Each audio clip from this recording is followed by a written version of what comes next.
work primarily to support and child protection. And that is a major policy change. An increasing number of mothers are so frightened they are fleeing abroad, helped by an unofficial network of supporters. Over in France here, they do not believe me when I tell them that they can take children for emotional abuse, let alone risk of it. It is now harder than ever for families which need help to stop their children being forcibly adopted. It's a very, very worrying picture, because it means that we're just going to continue on this trend towards permanent removal of children. This is a film about the heartbreak of losing a child and the added pain of the secrecy that surrounds it. I really miss him. I really do. I really miss him. You hear that there?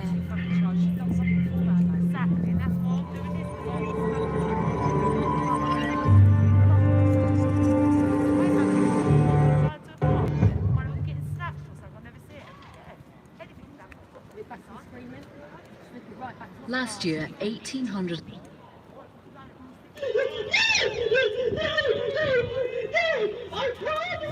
A 6-hour-old baby is being taken away by social workers from his mother. It is a forced adoption, and this is footage the social workers never wanted you to see.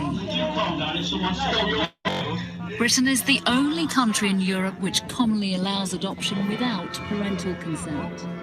Adoption is for good, and as soon as we can place a child in a loving home permanently, better for concern. The government's new Children and Families Act is likely to increase the number of cases. Those who've been social workers for a long time went into social work primarily to support families. The reality now is that they are almost exclusively involved in child protection. And that is... Hello there, people of Portsmouth. I'd like to say a massive big thank you to two amazing women today, Lacey and Amy, who have taken the time out and are very, very, very brave. Jill Dando was murdered for what we stand for. People have been killed in the unmasking of child trafficking. Many, many, many people are here online with us today, and people are scared. People are very, very, very, very, very scared. And the reason that they are scared is because most of the people who have been subjected to sexual or physical or emotional abuse have been paralysed into fear, to not speak out. They're not worthy. They should be in shame. They're not lovable. So they don't grow up with the types of confidence that most people grow up with. So it takes so much guts to come and stand, be it with one person or 1,000 people within the child abuse inquiry that's been going on in Parliament now since 2013. It is so nice to stand on my home earth.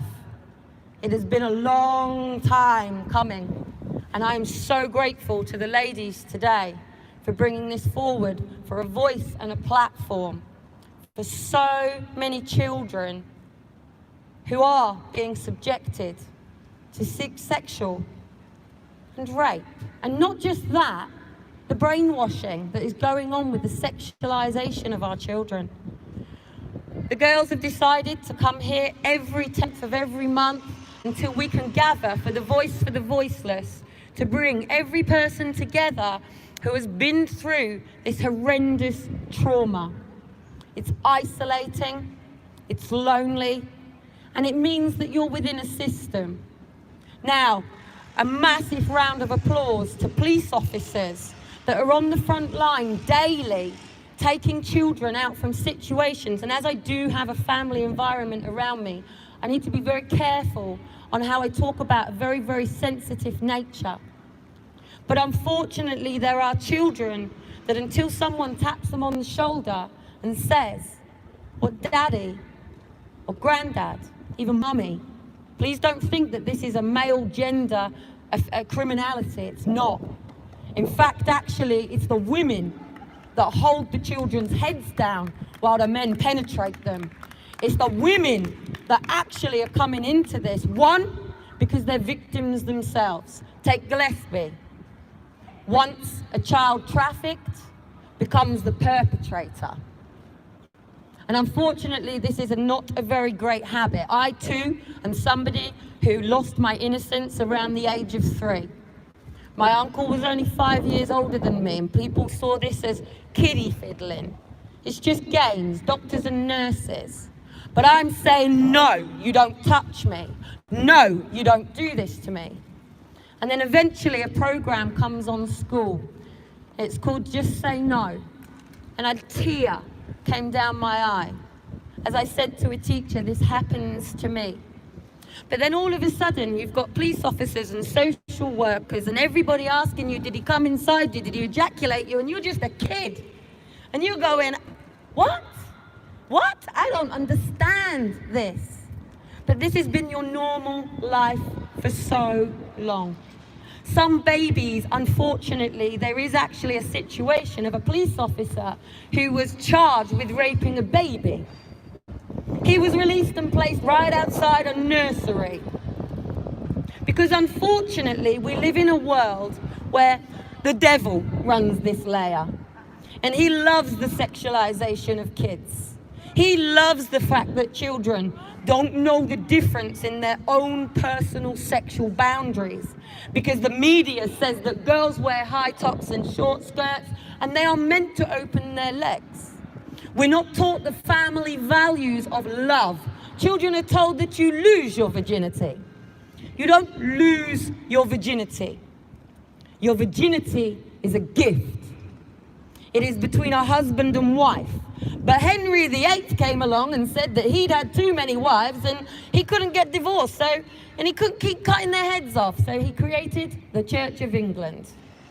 The Catholic Church, the same church that's been going on raping and pillaging boys, girls for years and years and years. Monks. This has been going on since the days of the gladiators.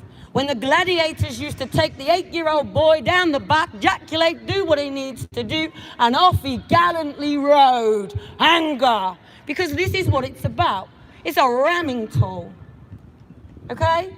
But this then comes with aggression and violence. Now, I'm an ex-escort. It's how I got myself through university. Not proud of anything that I have ever done. But when you are somebody who keeps telling people somebody is doing something to you, and you're not being listened to, you then become a liar, attention seeker. And then this system, social care and the police, have a system around children like this.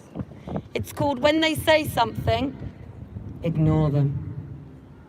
Don't let them come and talk to you now. They're going to tell you something really horrible. They're going to tell you something you don't want to hear. They're going to tell you something that's going to interfere with your day. They're going to even tell you something that's going to wreck your entire life. And your work friend, your dad, even children that are taken into social care, trusting the foster carers, the adopters. Polarity exists. There are amazing fathers and then there are horrible, cruel ones. But sometimes these are people who have been through something that have never, ever had the correct help. And this is what it's about. It's not about standing outside and saying, David Williams, you are completely corrupt. You run a child trafficking service because you take vulnerable, disabled, learning difficulties, mental health, and you put them through a child protection system. Now, there are good social workers, amazing social workers. I know many of them personally. But it is not easy to work out. We've already had a situation here. Somebody has already been over and read the signs and marched on their feet very quickly, and I eyeballed it and walked off to a child. I felt like going over to the police and says, my little radar says that this person's a paedophile. So how do you do this? How do you walk around and say, hey, would you like to look after my children? Are you going to rape them? How do you do this? How do you safeguard your children in a sexualized world? And not just a sexualized world. in a world where people are performing satanic ritual abuse. And it's not talked about. They'll talk about paedophilia, the love of a child. They'll talk about necrophiliacs.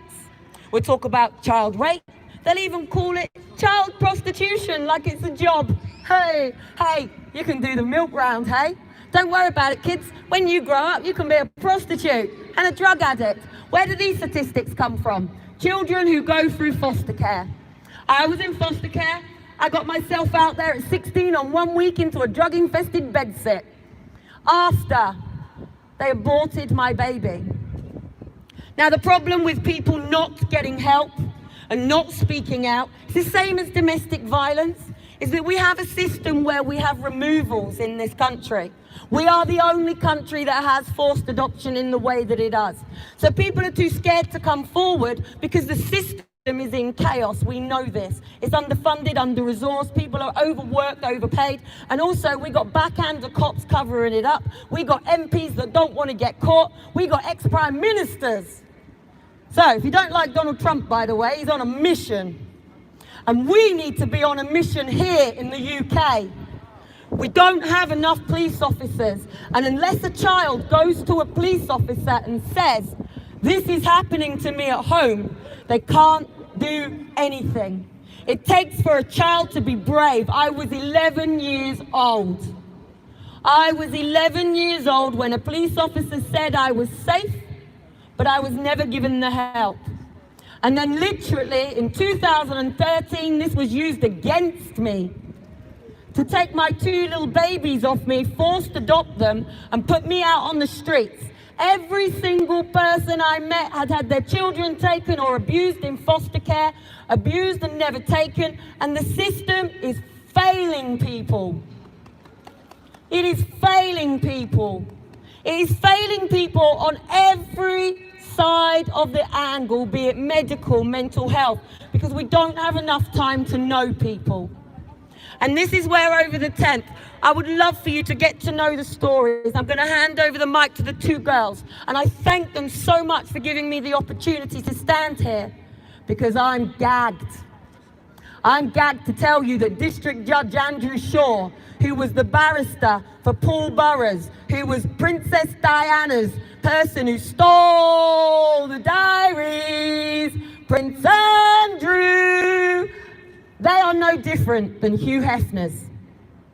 They're just your playboys with your money and your coke. The ones that we want to know about are the ones that are getting away with it and have guns to the police officers' heads and too much money. And they get away with it time and time and time again. And these people who are inflicting, and I'm sorry MPs who say, sexual abuse doesn't hurt. It's causing damage left, right and centre around the world. Name a heroin addict, probably been raped, not all. Name a drug addict, masking the pain. Name somebody on depression, all these things, they are masking some form of trauma. But we don't deal with trauma. You've got to have borderline personality, narcissistic traits, depression, suicide, battle. It's called trauma. Somebody ripped your clothes off, raped you and violated you and did something to you that was against your human rights. Like locking you in your house and telling you you can't come and sticking a mask on your face. Well, I am a rape victim. Nobody gags me. Nobody puts a mask over my face.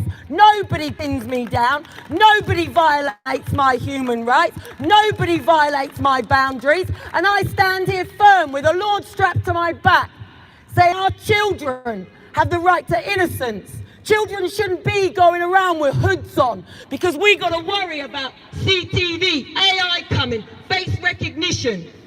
We have to save the children on so many layers, sitting in classrooms with masks, taking away their friendships and all of their lives. Because we know what the one world order was about. Come and arrest me. Yeah? The owner, head of it. It was about separating children from their families to educate them. So children can be taken off to places we don't want children going in the night. The BFG needs to be friendly, bringing hope and dream and love and joy to our children.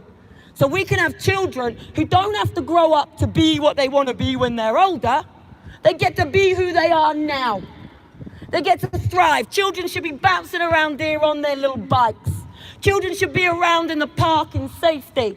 We should be able to take photographs of our children swimming, not worrying about the paedophilia. Now, when I was protesting on Downing Street before I go, a paedophilia person come up to me, he wanted to educate me about paedophilia, that paedophilia was just love of a child and he loved the child. He never raped the child, but he adores child pornography. But there was no victim. There's no victim of child pornography. I say, hey, no victim. No victim of child pornography. Somebody took that child and acted them acts to them and took that photograph. And these photographs get taken around. Now, this isn't about just a VIP network. This isn't just about individuals. This is about a collective amount of people who come together on the dark web to share photographs that we have to say no.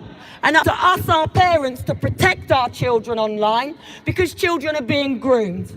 Now, the police, by the way, you need to do your job.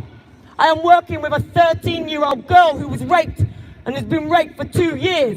The police don't want to go and help her. They don't want to give her counselling, so I've been there helping her. She's now got sandals on. She's now all girly. When I met her, she had trainers on, tracksuits, and she was ready to kick the shit out of people. Because you have to take your power back. When you are violated in such a way, you have to take your power back. And I thank people so much for the opportunity to get some stuff off my chest. Because what is going on is wrong. Every day I hear another story. A child with a knife under their bed because somebody's coming in. So these guys are all going to come together week after week. This is their platform. I want to be able to video their story and let these guys speak. So can I please actually introduce you? I'm not going to be here every 10th. I'm just here today. So these girls are going to be leading it the whole way, standing here firm. So please support them, come down and help them. Whether there's 1, 10 or 100, there might be one child, one too many.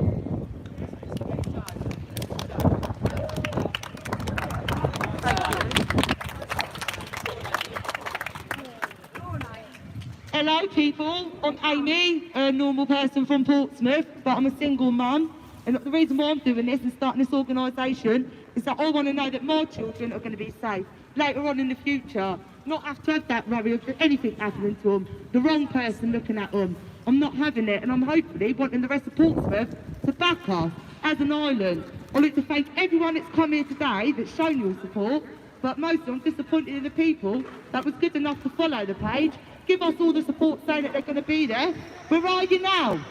You're meant to not be accepting this behaviour. You're meant to be showing us and sticking with us that we're not supporting paedophilia, child trafficking or child abuse in Portsmouth as a city, as a community. But this is laughable. Does it look like a community today? Does it look like a community today? No. People just walking past. Not one person listening.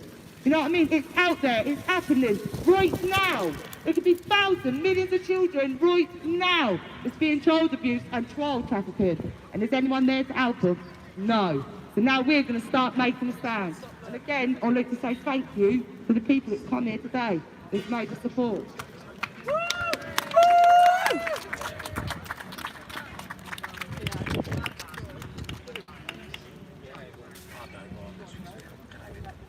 Hello everybody, how's everybody doing? I know that there's just a couple of us, but the main thing is that you guys have started something, and that is always the important thing. Whether there is one person or 1,000 people, maybe somebody who is walking past will wake up and will actually realise that this is an issue. My story.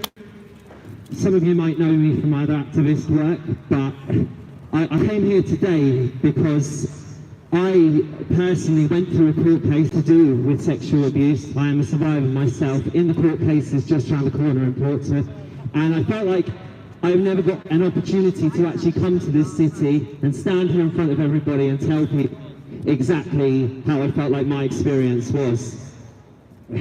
I just wanted to say, again, the lady before me was fantastic. Can we have another round of applause for her? I mean, she covered so much of what I wanted to say. 10 years ago, when I finally made my, as they call it, accusation, I wasn't made to feel comfortable. I wasn't made to feel trusted.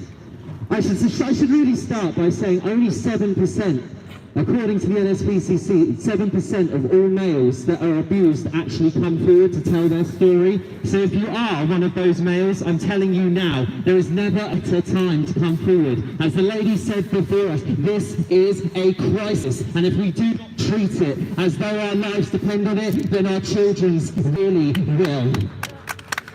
I was asked if I had asked for my attacker to come on to me. I was asked if I was a homosexual, as if my sexual orientation had anything to do with what happened to me. These are the stereotypes that go around time and time again, and this is why so many men, on top of everything else, I understand right now that it is a woman's world, and I want nothing more than women to feel strong and empowered. But in doing that, I also want to lift men up, and I want men not to be afraid. Because one thing I can tell you from personal experience, this fills you with fear. It does not matter how strong you are, where you come from. I came from a performing background. I was the most confident child, and it happened to me. And if it can happen to me, it can happen to one of your sons. I mentioned earlier about the activist stuff, and so people might stand there and they might go, everything's a conspiracy with you, Joe. Everything's a conspiracy. But one thing, when I'm looking for a conspiracy, I look for censorship. I look for the things that they don't want us to talk about. Why has a hashtag Save Our Children been perpetrated with the right wing? Is anybody here right wing today? Is anybody here intolerant? We are a group of tolerant people. Nobody here is telling you what to think. We are simply asking you to think for yourselves. Jeffrey Epstein, Jimmy Savile, these people continue to be linked to our most rich and our most powerful. And I get asked time and time again, what has this all got to do with Corona? What has this all got to do with masks? What has this all got to do with anything? It is the same people. It does not matter right versus left. It does not matter black versus white anymore. What matters is us versus them. And I'm telling you, whether you want to... I'm telling you, whether you want to believe me, I have worked in the media and I have worked in the music industry, and I am telling you, these people are there and they want your children. They do. The last thing that I would like to say, and I'm going to be quick because I know that it's a subject that not many people agree on, but I'm going to call into question, I'm going to ask everybody here to go away and think about one fact. In the year 1980, autism rates stood at 1 in 10,000 children. I'm autistic. In the year 2020, 1 in 50 children are autistic. 1 in 3 children by the time they are 5 will have developed autism, allergies, ADHD, special needs. What has changed?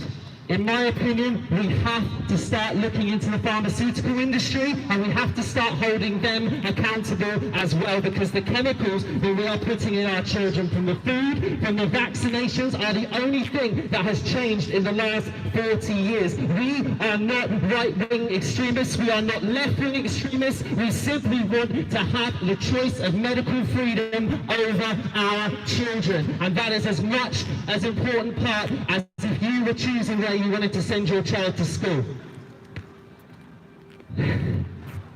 Thank you, and I would like to say again thank you to everybody for coming down today. And it's sorry, I didn't catch your name. What was your name?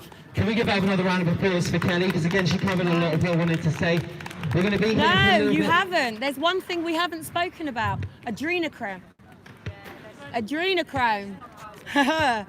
Let's not go there, people, but we haven't covered everything. We have plenty of people down here with some information, plenty of survivors. If you'd like to know anything about the cause, if you'd like a more honest representation, as we said, them up there don't give a very honest representation. And whilst we're there, Why are people in your organisation still being connected with Jimmy Savile 10 years later? And why are you rising the prices of your TV licence for elderly people? You don't care about grandma then, and you don't care about grandma now. The same as they don't care about the children, and they don't care about you. Money, money, money, money, money. I will leave you with a quote from the great George Carlin. It is a big club, and every single one of us are not in it, motherfuckers. We're not in it. Enjoy the rest of the day.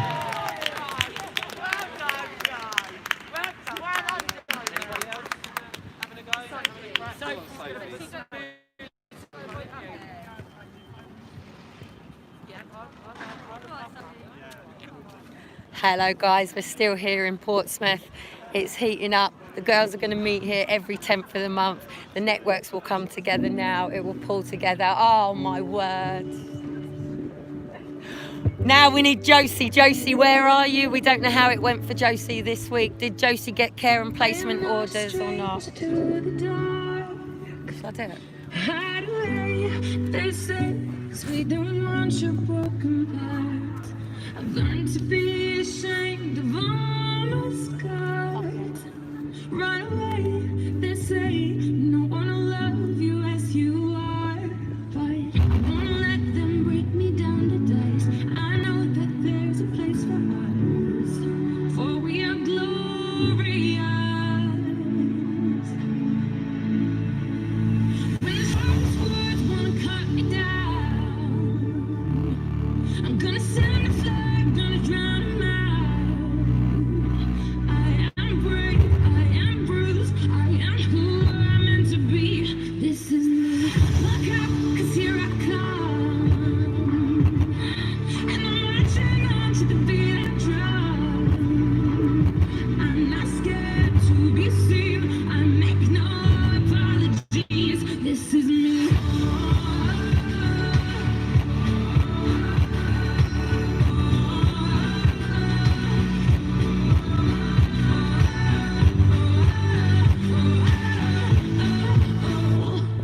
Another round of bullets hits my skin.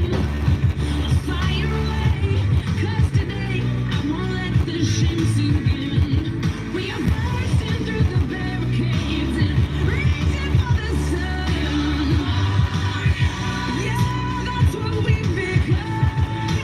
I won't let them break me down to dust. I know that there's a place for us. For we are glorious. When the sharpest words wanna cut me down, I'm gonna send a flag, gonna drown him out. I am brave, I am bruised, I am who I'm meant to be. This is me. Look out, 'cause here I come. And I'm marching on to the beat of drum. I'm not scared to be seen. I make no apologies. This is me.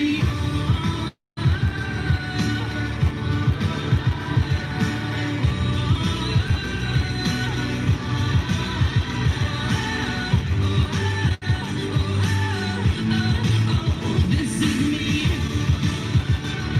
And I know that I deserve your love, 'cause there's nothing I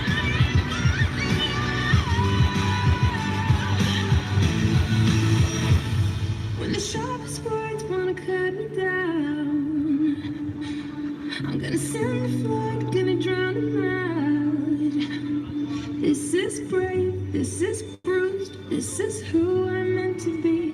This is me.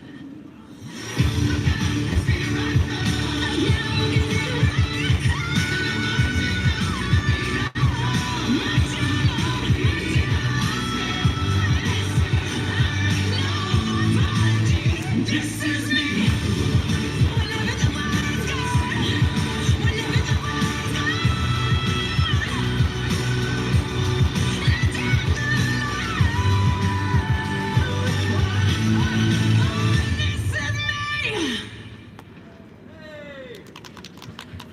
End it movement. That's just about, isn't it? That's what they take away from you. Right. Hello. I'm sharing a personal story today. A few people were here the 10th of September with Sherry and they heard some of my story. Oh no, it's got her Yeah. Sorry. 13 years ago on the 11th of November 2007, I was on my way to school as I did every day, and I was approached by an older man in a blue car.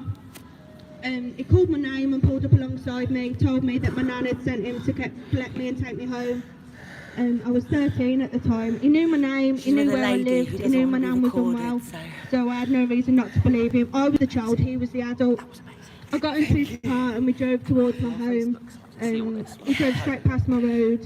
I told him he missed a turn. He said it was fine because he needed to go home first. I said I'd never We went to his house and we went inside because I needed to go to the toilet anyway. I came out of the toilet, he was stood at the bottom of the stairs naked. He'd already locked the door and he dragged me upstairs, and for the whole of that school day from about 8:45 in the morning till 3 o'clock, he raped me, he beat me, he did all sorts.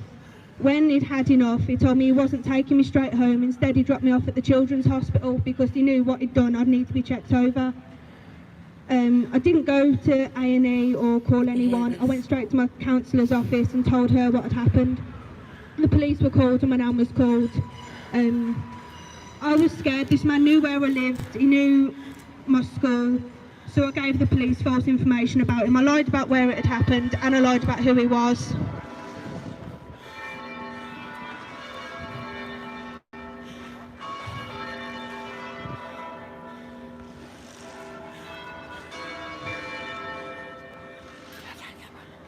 You okay on camera? I gave 3 statements describing huge detail exactly what had happened. I had a police medical carried out. They noted internal injuries, bruises, a few cuts. They seized my phone as potential evidence. A few days later, the police came back to us saying any potential charges against this man had been dropped because I'd lied about who he was and the location. About to tell him the truth. I'd lied once, so I'd lie again. Come and join us, please. Every 10th, I'll probably come down. I can't believe I just did that. The other lady with her doesn't want to be videoed, so come behind her. After that, I went online expressing how I felt and how I'd let myself down on Facebook, and a man contacted me saying he was a counsellor. I met him a few times at hotels, but as the counselling session would go, just talking about what had happened, and he believed me, so I kept going back, kept telling him how I felt, what was going on in my life. The 4th time I saw him, he raped me, and from there it just got worse and worse and worse. Every time he'd apologise, saying he was sorry, he wanted me to feel loved. Those 2 men, the first one who attacked me on my way to school, and this man saying he was a counsellor, was the start of 24 months of hell. Not just from those 2, but there was over 130 men and women from all over the UK. There were teachers, police officers, a surgeon at Ormond Street Hospital, men, women. Most of them, the other perpetrators, were paying the 4 main traffickers for every time they'd see me. And what they did had varied from just having sex to full sadistic abuse. I was terrified, so I never spoke out. I stopped going to school, my attendance went down to 24%, and the school never followed it up. They didn't contact my nan to find out why I wasn't going to school. It wasn't only rape, there was beatings, threats. I was drugged and kept at people's houses or hotels for 1, 2, 3 nights. I was lying to my nan and my mum about where I was. Come on, you can do it. I was playing them off against each other because they didn't have a good relationship. I was torn between the 2 homes, and if I wasn't at my nan's or mum's, I was with these people. There were so many signs there, but not many were noticed, and if there were, I'd cover up for myself or deny it. At home, if I'd speak about my boyfriend, not many questions were asked. I'd come home with gifts, new phones, money. I'd go back to my nan's house with cuts and bruises. Sometimes I'd be so badly hurt I couldn't sit down and I'd be struggling to walk, but I hid it. I said I was being bullied at school. If my nan was told by neighbours I was getting out of someone's car, I'd just deny it, and she believed me. On the 15th of June 2010, I was staying overnight at my mum's house. You can do I it. was in bed and she came to my room and told me we needed to talk. She looked on my phone and found a voicemail from the police saying one of my friends had gone missing and they needed to speak to me. She asked me who Ian was and I denied everything until the police came out. I found out Ian had messaged my mum on Facebook saying he was worried about me and it was my boyfriend who was worried because I'd not turned up at his house that evening. I denied everything at first. The police took my phone and said I'd need to attend an interview the following day. The next morning I avoided talking to the police, but a few days later they came back saying that this man was a known sex offender and they'd found a lot of other men and women's numbers, older people, and they'd managed to get back text messages, call logs, emails. I spent 5 hours the first time in the interview telling the police what had happened, and it led to 326 hours of police interviews in total. I was terrified. 8 months into the investigation of these 137 men and women, the police told us the investigation was too complex and taking too much time and effort, and every person they looked into was opening a whole new can of worms, so they were dropping the investigation. 13 were arrested out of the 137, but only 3 ever went to court. There was absolutely no action taken on the other 134. The ones who went to court was the main man who posed as a counsellor, make me believe he loved me. He received 7 years. There was another man who was a teacher in a high school who received 7 years also. And there was a woman and she received 6 years. The teacher and this woman worked together, abusing me and profiting from my abuse every time someone else would have sex with me. Hey, let it out, get it out. A lot of friends and family judged me, blaming me for going back and allowing it to go on for so long, and for lying to cover myself, for knowing what was happening but doing nothing. But I was a child, I didn't realise what was going on. I was scared, and I was scared of being called a liar again by the police, so I refused to talk. I'm now 11 years free. Some days I still struggle looking back and realising just how bad it was. I've never told the police the whole story. I've never told my family the whole story because there's too much. It was 2 years daily of hell. And I just want that message to be that if parents see anything wrong with their children, if it's bruises and they say they're being bullied, if they're being bullied online and shut down tabs when you go in the room, if they hide their phone, if they're going out and you don't know who their friends are, check up on it because it could be happening to them. If anyone here walking past or study has been through similar, please come and speak to me or one of the other people here. We will help. You got it, you can do it, you got it, well done. Well done. I bet you'll feel so much better. Yeah, but it's fine. Speak from the heart.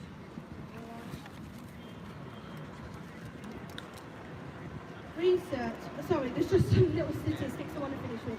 Research showed that last year over 2,300 young people aged between 11 and 17 were being abused but refused to tell parents.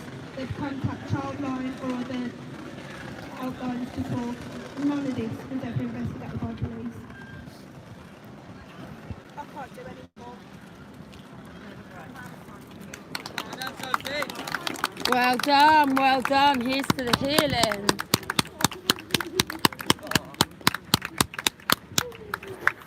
Oi, sod the social distancing. This is what personal boundaries are. Well done, girls. Well done. It's a lot of pain, guys. It's a lot of pain. A lot of people are carrying around years and years and years of shame. And it does.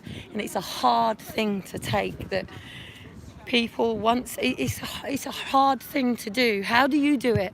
How do you open your voice and say to somebody, please help? Please. Like... Just want to make sure. Right. Police are pulling them over. After somebody that's got like testimony, which is really hard because I haven't been through any of this. Nowhere near anything like what some of the girls spoke with me and guys spoke about today. I think I was just asked to come along because I work in the community with a lot of people that are broken. Our community had a real tough time at the beginning of this lockdown. We lost a little girl. She was murdered. We'd never had anything like that, not in 30, 40 years, I don't think anything like that. And it devastated everyone. One of the things that I had a problem with that I was willing to get involved with could have been avoided, because it wasn't just one monster that done that. It was a monster. There's no two ways. It wasn't about that one guy. It was about failure of social services, failure of police, failure of schools, our failure as a community. The one thing that I'm interested in, even though there's a few of us here today, we'll go back and tell another 5 people, and next time we come back there's 5 times as many. We get our communities working together, because we have been failed by institutions, and we are going to be failed by institutions. They haven't got our best interests at heart. Now, I know a couple of people touched on conspiracy earlier on, but it isn't a conspiracy. They don't care. It's as simple as that. We vote them in to care for us, and they don't care for us. So we need to do it. We need to take that back as a community. Look after our neighbours, look after each other. Have a good look around at what's going on. And don't take that shit. Don't allow people just to give lies to each other about what is or isn't going on. Care, spend some time, get off of Facebook, talk to people properly. That's going to make the difference. It's when we care, that's what's going to make the difference. When we care, we're strong, okay? It's not a weakness to care about each other. It's not a weakness to love each other. So we need to do that. That's how we need to beat this, is by standing together, not accepting evil in our communities anymore. I'll leave it to guys that are much stronger than me to talk now. Thank you for having us, guys. Does anyone want to come and speak? Can I just say, guys, it's coming together like this that gives everybody a chance to share their story with somebody. It might be the first time somebody ever tells, like I was saying, she's not even told her full story. And it's hard to hear it. People don't want to hear, I want to kill myself, I've got to jump off the 17th floor, because somebody's got so much stuff going on in their head. And what you want to say to somebody is, okay, why do you feel this way? And sometimes you do have to help somebody unpack their baggage. Sometimes it takes for that person to say, it's okay. It's a lot of shame. It's a lot of shame to even say, social have just taken my kids. I don't know why. Because you might not see the trauma that you're going through. You might not see what's going on around you. And we do need people to say, hello, darling, you're drinking a bit too much and you're going out and you're doing some stuff that really isn't good for you. It's not judging. It's saying, honey, you're spiraling out of control. But it takes for good love. We don't need paperwork. We don't need lots of boxy little writing that says, hey, hang on a minute, this is DV. Somebody might have just had a bad day. And interventions take so long, paperwork takes so long, so it is going to take for us. It starts here with us for Portsmouth, for this nature. So everybody is standing up for everything else, because this is what is being covered up. This is what they don't want you to talk about, because it's criminal. And there are victims who can't speak for themselves. And sometimes it's just going out for a day at Alton Towers for someone to come and say, I want to go home today. Why do they not want to go home? Because they've got no one to turn to. And it's not just going on inside families. Families need help to understand who they are letting in the door. And sometimes, as you are talking about autism, some people with autism don't have proper boundaries. It doesn't mean they understand what's going on. But if we know who dad is and mum is, and we know who our uncles and aunts, and we know what our immediate circles of support is, then we know who our fellow neighbours are, and we know whose homes we can go to, because mum and dad are doing what they should be in the damn first place, being parents. And when they're parents, communities don't have to watch out for each other's backs all the time, because we're working together.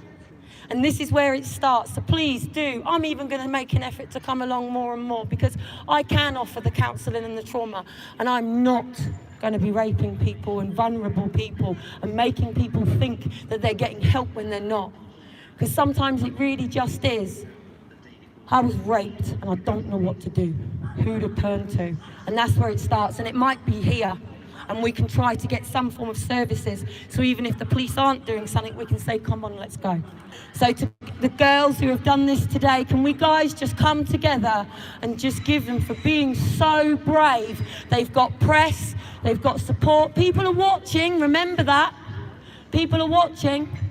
They're just not as brave as you guys. You're the brave ones. You're the ones that are here, and you can bring your friends along. So eventually, next time, we can watch a nice little video and talk about happy things around people that we know we can cry. And it's okay to cry, because that's how you heal. Perfect.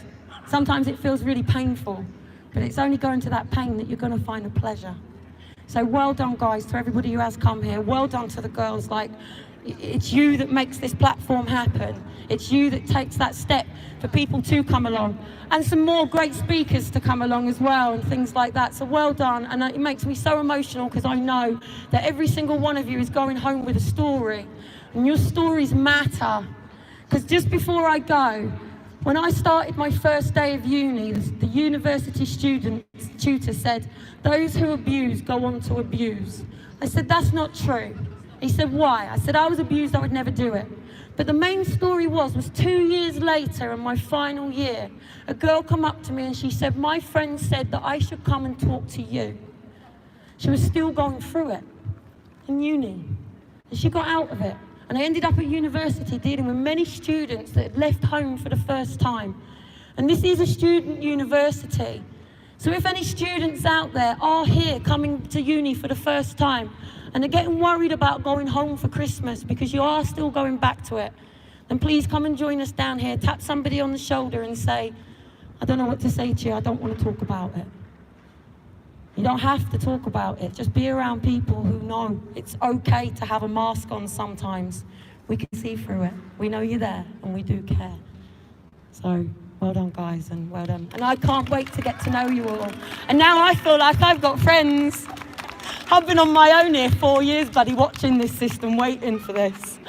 So, yeah, I'm gagged. So anyway, guys, the mic over to these guys. It's their platform, but it's for you. It's for you to have your voice. It's for you to come down. It's not about cursing at these people. It's about realising it's okay to get it out, because it's got gangrene it. Cut it out or heal it, and this is where you'll heal with these guys. It starts here. And there's more than one, mate. I was expecting to talk to 2 or 3 people today, so there you go. Speak later. Always. Thanks, my lads.